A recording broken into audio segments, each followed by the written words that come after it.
જય સ્વામિનારાયણ વિદ્યાર્થી મિત્રો, આપણે સાતત્યની અંદર કે શોધવાના દાખલાવાળી રીત શરૂ કરી છે.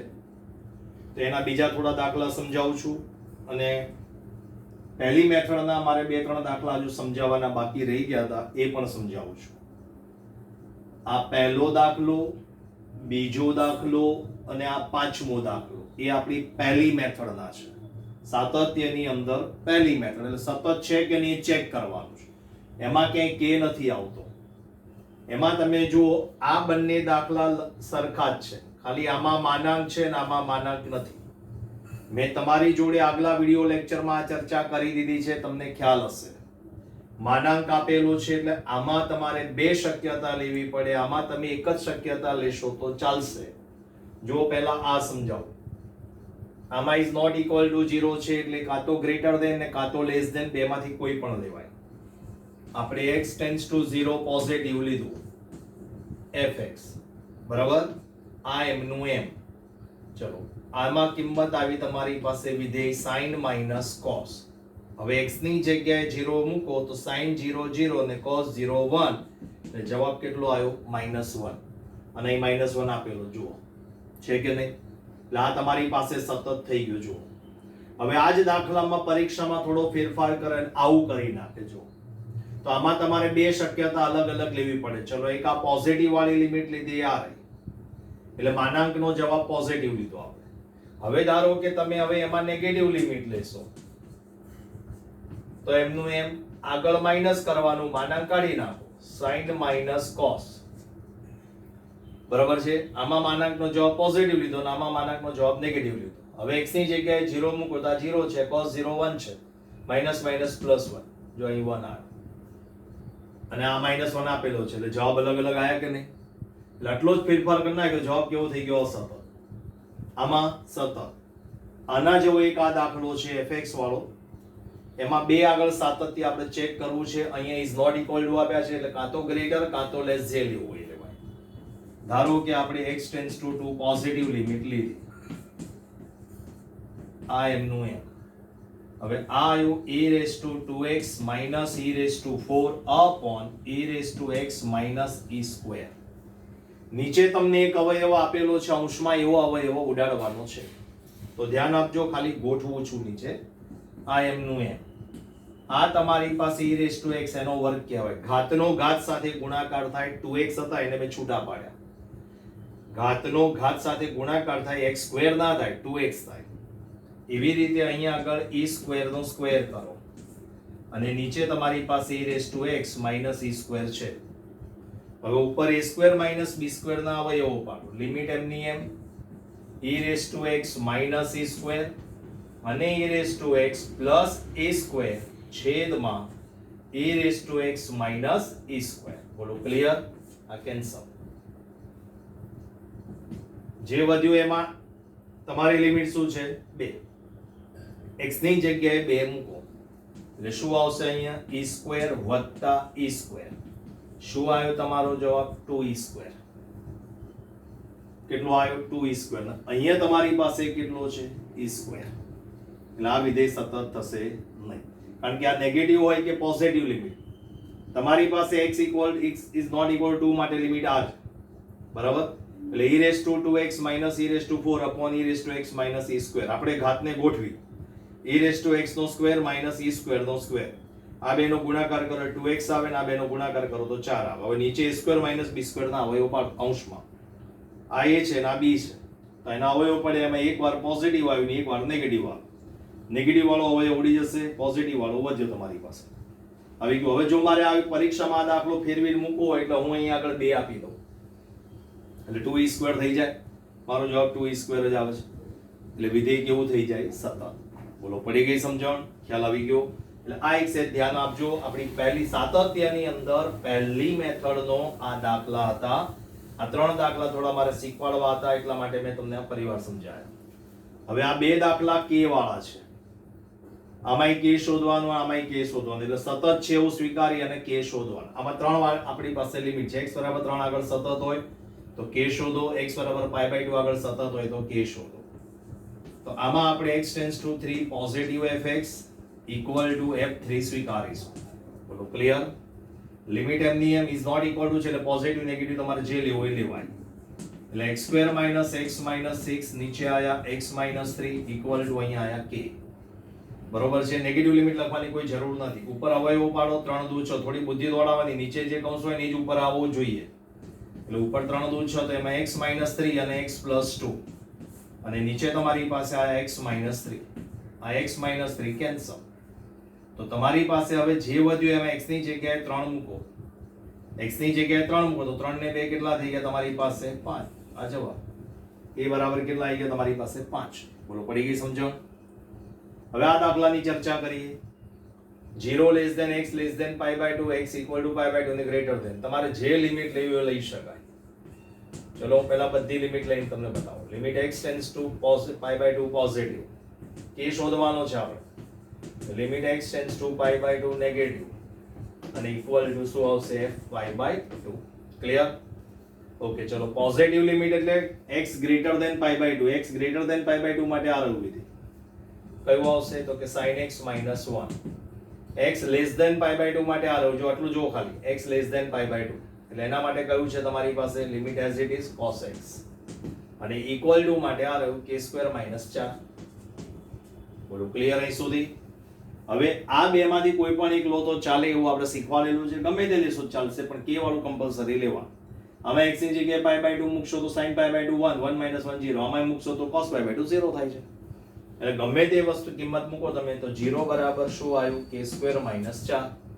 એટલે k બરાબર તમારી પાસે કેટલા આવી ગયા? +-2. બોલો ક્લિયર અહીં સુધી? પડી ગઈ સમજણ? આ ચારે ચાર પાંચે પાંચ દાખલાની અંદર ખ્યાલ આવી ગયો? હવે આપણે તમારી NCERT ની ટેક્સ્ટ ના દાખલા જે છે એની ચર્ચા કરીએ. આ તમારા સ્વાધ્યાય 5.1 નો 7મો દાખલો છે, 14મો છે, 15મો છે, 16મો છે અને 17મો છે. આ 17મો દાખલો છે fx = ax + 1. આપણે આ મેથડ સમજાવી દીધી પણ આમાં બે અચળ આપ્યા છે. x = 3 આગળ સતત હોય તો a અને b શોધો. આ પહેલા હું સમજાવી દઉં કારણ કે આ મેથડ આપણે ચાલુ છે અત્યારે. x < 3 અને x > 3 માટે x tends two 3 positive equal to f3. બરોબર? લેસ ધેન અને ઇક્વલ ટુ માટે સરખું વિધેય છે એટલે બેમાંથી કોઈ પણ એક લઈએ અને ગ્રેટર ધેન વાળું લઈએ. ચલો ગ્રેટર ધેન 3 માટે કયું વિધેય છે? bx + 3 અને ઇક્વલ ટુ માટે કયું છે? ax + 1. એમાં x ની જગ્યાએ 3 મૂકીને બોલવાનું. હવે આમાં x ની જગ્યાએ 3 મૂકીને બોલો તો કે 3b + 3 = 3a + 1. આને સામે લઈ જાઓ 3a - 3b - 2 = 0. a અને b વચ્ચેનો સંબંધ દર્શાવતું સમીકરણ આવ્યું. પડી ગઈ સમજણ? a અને b મળે નહીં આમાં કારણ કે આપણી પાસે જે રકમ આપી શરત એ પ્રમાણે આપણી પાસે આટલી જ વસ્તુ શક્ય છે. હા પરીક્ષામાં રકમ સુધારી શકે અહીંયા આગળ a કરી નાખે. હવે અહીં a કરી નાખે તો 3a ને 3a ઉડી જવાના તો હવે એક થઈ જાય પાછું. એટલે અહીંયા આગળ bx ની જગ્યાએ 2bx કે 3bx એવું કંઈક કરી નાખે તો તમારી પાસે ખાલી b ની જગ્યાએ a કરે તો પછી આપણી પાસે કિંમત મળી શકે. બરાબર? ઓકે.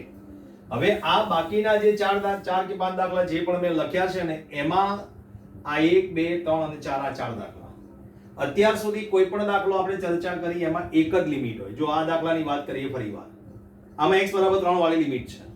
હવે આ જે દાખલા છે ને એમાં બબ્બે લિમિટો આપી છે. જે લિમિટ નક્કી કરતા તમને આવડવું જોઈએ. કઈ રીતે નક્કી થાય એ સમજાવો. હવે અહીંયા આગળ આ પહેલું વિધેય જુઓ. પહેલા વિધેયની શરત કઈ છે? x < ≤ -3. હવે બીજા વિધેયની શરત કઈ છે? -3 < x. આખું નથી લખતો. -3 < x. આને ફેરવીને મૂકી દો એટલે x is greater than -3 થઈ ગયા. જો આ -3 ની લિમિટ આપણો નિયમ શું છે? લેસ ધેન વાળું વિધેય હોવું જોઈએ, ગ્રેટર ધેન વાળું વિધેય હોવું જોઈએ અને ઇક્વલ ટુ વાળું વિધેય હોવું જોઈએ. તો મારી પાસે ગ્રેટર ધેન વાળું આ રહ્યું, લેસ ધેન વાળું આ રહ્યું, ઇક્વલ ટુ વાળું આ રહ્યું. થઈ ગયું? એટલે પહેલા હું લિમિટ કઈ લઈશ? -3 વાળી. તો જોજો ધ્યાન આપીને સમજજો. Limit x tends two -3. બરાબર? હવે લેસ ધેન અને ઇક્વલ ટુ વાળું બંનેમાં સરખું છે. હું તમને ત્રણ ગણતરી કરીને બતાવું. લો લેસ ધેન ifx. બરાબર? પછી x ટેન્ડ્સ ટુ -3 પાછું ગ્રેટર ધેન fx અને પછી f -3. થઈ ગયું? લેસ ધેન વાળું આવી ગયું, ઇક્વલ ટુ વાળું આવી ગયું અને ગ્રેટર ધેન વાળું. ચલો less than or equal to -3 માં આ રહ્યું. છે ક્લિયર? આ દાખલા આપણી પહેલી મેથડ જે આ સતતમાં ચાલુ કરીને એ છે. આ હવે બબ્બે લિમિટ વાળા દાખલા સમજાવું છું. સાતત્ય ચેક કરવાનું છે કે ભાઈ સતત છે કે નહીં તે. પહેલી જે મેથડ આપણે સમજાવી એ એમાં એક જ લિમિટ માટે સાતત્ય ચેક કરતા હતા. હવે બે લિમિટ માટે ચેક કરે. મેં તમને જે પહેલી મેથડ આપી સાતત્યની અંદર એમાં એક લિમિટ માટે સાતત્ય ચેક કર્યું, એના પરથી મેં તમને કે શોધતા સમજાવ્યું કે સતત હોય તો કે શોધો. હવે હું તમને બે લિમિટ વાળા દાખલા આપું છું, પછી આની અંદર તે બે લિમિટ આપીશ પણ સતત હશે તો કે શોધો. સ્ટેપ બાય સ્ટેપ જઈએ છીએ આપણે, બરાબર? ચલો લિમિટ હવે x લેસ ધેન -3, આ માઈનસ છે લિમિટ. તો x લેસ ધેન 3 -3 માટે કયું વિધેય છે? આવ્યો માનાંક x + 3. ધ્યાનથી સમજજો, પણ લેસ ધેન છે ને, તો માનાંક x નો જવાબ શું લેવાનો? -x. -x + 3. બોલો ક્લિયર અહીં સુધી? ઓકે. હવે x ની જગ્યાએ -3. -3 આપણી લિમિટ છે. આ જો આ નિશાની શેના માટે છે કે ભાઈ ડાબી બાજુનું લક્ષ્ય કે જમણી બાજુનું એ ચેક કરવાનું છે. x ની જગ્યાએ -3 મૂકો. Minus minus plus 3. 3 ને 3 કેટલા થઈ ગયા? 6. ક્લિયર? ચલો હવે ગ્રેટર ધેન -3 માટે આ રહ્યું -2x. x ની જગ્યાએ -3 મૂકો. કેટલો જવાબ આવ્યો? બોલો ક્લિયર? હવે ઇક્વલ ટુ માટે કયું વિધેય છે? આ રહ્યું જો ઇક્વલ ટુ માટે. લેસ ધેન કે ગ્રેટર ધેન નથી, સમજી લેજો. ઇક્વલ ટુ માટે છે માનાંક. બરાબર છે? ધ્યાનથી બુદ્ધિ દોડાઈને દાખલો ગણવાનો. હવે x ની જગ્યાએ -3 મૂકો.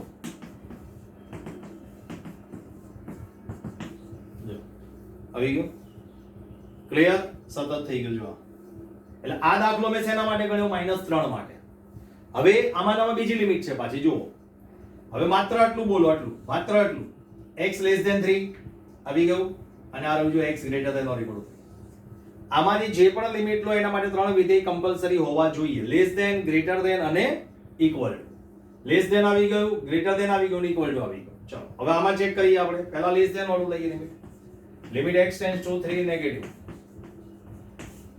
Limit x tends two 3 positive. અને છેલ્લે શું આવશે? f3. ઓકે? ચલો x લેસ ધેન 3 માટે વિધેય આ રહ્યું -2x. x ની જગ્યાએ 3 મૂકો. આ આપણી લિમિટ છે. x ની જગ્યાએ 3 મૂકો. જવાબ કેટલો આવ્યો? ચલો x ગ્રેટર ધેન 3 માટે કયું વિધેય છે? 6x + 2. x ની જગ્યાએ 3 મૂકો. 6 તારી 18. 18 ને 2 કેટલા થયા? 20. ઇક્વલ ટુ માટે વિધેય આનું આ છે પાછું 6x + 2. પાછા x ની જગ્યાએ 3 મૂકો. 6 તારી 18 ને 2 20. પડી સમજણ? તો આમાં ત્રણે ત્રણ જવાબ સરખા ના આયા જો છે. એટલે આ x = 3 માટે વિધેય fx કેવું છે? અસતત. અને x = -3 માટે વિધેય કેવું થઈ ગયું? સતત.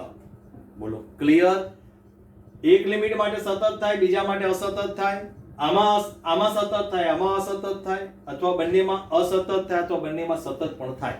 એ રકમ ઉપર આધારિત છે. બરાબર? પડી ગઈ સમજણ? ચારે ચાર દાખલા સમજાવું છું, ધ્યાનથી સમજવા પ્રયત્ન કરજો. એકમાં સમજણ ના પડે બીજામાં, બીજામાં સમજણ ના પડે ત્રીજામાં, ત્રીજામાં સમજણ ના પડે ચોથામાં, ચોથામાં સમજણ પડી જવી જોઈએ. પછી એવું ના થાય કે એકેમાં ખબર જ ના પડે, ખાલી સાહેબને જ ખબર પડતી હોય. બરાબર? હવે આમાં જુઓ. પહેલા લિમિટ ચેક કરવાની. 0 less than or equal to x less than or equal to 1. જો x less than or equal to 1 માટે આ રહ્યા. હવે આ લિમિટ ચેક કરો બીજી. 1 લેસ ધેન x આટલું લખો ને, આને ફેરવી નાખો. થઈ ગયું? થઈ ગયું કે નહીં? તો limit x tends to 1 negative fx, limit x tends to 1 positive fx અને f1. ચલો x લેસ ધેન 1 માટે કઈ રકમ છે? 3. આમાં તો x છે જ નહીં એટલે તમારો જવાબ જ 3 આવશે. x ગ્રેટર ધેન 1 માટે કયું વિધેય છે? આ x ગ્રેટર ધેન 1 માટે 4. આમાં x નથી. અને f1 ઇક્વલ ટુ માટે કયું વિધેય છે? આ તો એનો જવાબ 3. અસતત. x = 1 માટે અસતત. હવે ફરીવાર ચેક કરીએ. ચલો હવે આ રહ્યું જો x લેસ ધેન 3, અને આટલું બોલો ખાલી. ચલો આને ફેરવી મૂકી દો. x greater than or equal to 3. બોલો ક્લિયર? ચલો 3 માટે ચેક કરો લિમિટ. એટલે 0 અને 10 વધારાના થયા કે ભાઈ? બરાબર? તો limit x tends two 3 negative fx, limit x tends two 3 positive fx અને f3. ચલો x લેસ ધેન 3 માટે કયું વિધેય છે? 4. x ગ્રેટર ધેન 3 માટે કયું વિધેય છે? 5. અને ઇક્વલ ટુ માટે પણ 5. જો આ બંને અસતત થયા. વિધેય fx x બરાબર 1 માટે અસતત, વિધેય fx x બરાબર 3 માટે પણ અસતત થયું. બંને અસતત થઈ ગયા. બરાબર? ઓકે. ચલો હવે એવો ત્રીજો દાખલો ચર્ચા કરું એટલે હજુ વધારે સમજણ પડે. આ રહ્યું જો. આ x લેસ ધેન 0 અને આટલું વિચારો. થઈ ગયું? કરી મૂકી દો. તો 0 માટે પહેલા ચેક કરો. Limit x tends two 0 negative fx, limit x tends two 0 positive fx અને ઇક્વલ ટુ f0. ચલો x લેસ ધેન 0 માટે કયું વિધેય છે તમારી પાસે? 2x. x ની જગ્યાએ 0 મૂકો. x ગ્રેટર ધેન 0 માટે કયું વિધેય છે? આ 0 જ આપેલો છે એટલે જવાબ 0 જ આવશે. ઇક્વલ ટુ માટે પણ 0 જ આપેલો છે માટે fx x બરાબર 0 આગળ સતત થઈ જશે. હવે 1 માટે ચેક કરો. આ x less than or equal to 1, આ લેસ ધેન અને ઇક્વલ ટુ માટે, આ ગ્રેટર ધેન 1 માટે. તો limit x tends to 1 positive fx. ચલો ગ્રેટર ધેન 1 માટે કયું વિધેય છે? 4x. x ની જગ્યાએ 1 મૂકો. હવે x less tends to 1 negative fx. ચલો x લેસ ધેન 1 માટે કયું વિધેય છે? 0. ઓકે. ઇક્વલ ટુ 1 માટે કયું વિધેય છે? 0. અસતત. બોલો થઈ ગયું? ક્લિયર? સમજણ પડે છે? ઓકે. સમજણ પડે હાથ ઊંચો કરજો. હવે આ દાખલો. બરાબર? x less than or equal to -1 અને આ રહ્યું જો આટલી લિમિટ છે. તો limit x tends to -1 less than fx, limit x tends to -1 plus અને f -1. ચલો x લેસ ધેન -1 માટે રકમ -2. x છે જ નહીં. x ગ્રેટર ધેન 1 -1 માટે કયું વિધેય? આ રહ્યું. આપણી લિમિટ -1 છે. આ નિશાની જે છે એ ડાબી બાજુનું, આ નિશાની છે જમણી બાજુ. લિમિટ આવે. x ની જગ્યાએ -1 મૂકો. અને ઇક્વલ ટુ માટે f -1 આવ્યું. x ઇક્વલ ટુ -1 માટે આન્સર આપેલો છે -2. જો આવી ગયા 3 3 સરખા. થઈ ગયું સતત. ઓકે. ચલો 1 માટે ચેક કરો. x less than or equal to 1, x greater than 1 છે. તો limit x tends to 1 positive fx. ચલો ગ્રેટર ધેન 1 માટે કયું વિધેય છે? 2. જવાબ 2. x tends to 1 negative fx. ચલો x લેસ ધેન 1 માટે કયું વિધેય છે? x લેસ ધેન 1 માટે આ 2x. x ની જગ્યાએ 1 મૂકો. અને ઇક્વલ ટુ માટે f1. તો ઇક્વલ ટુ માટે x ઇક્વલ ટુ 1 માટે પાછો આ જ છે 2x. એમાં x ની જગ્યાએ 1 મૂકો. x બરાબર -1 માટે પણ સતત છે અને x બરાબર 1 માટે પણ સતત છે. આ બંનેમાં સતત થઈ ગયું. જો આ એટલે પરીક્ષામાં રકમ જોવાની, દાખલો ખાસ ધ્યાનથી જો, રકમ સમજવા પ્રયત્ન કરો પછી દાખલો પડે. બહુ સહેલા દાખલા છે પણ પ્રેક્ટિસ જરૂરી છે. જેટલી પ્રેક્ટિસ થાય એટલી દાખલાની પ્રેક્ટિસ કરજો. બોલો ખ્યાલ આવી ગયો અહીં સુધી? સમજ પડી ગઈ?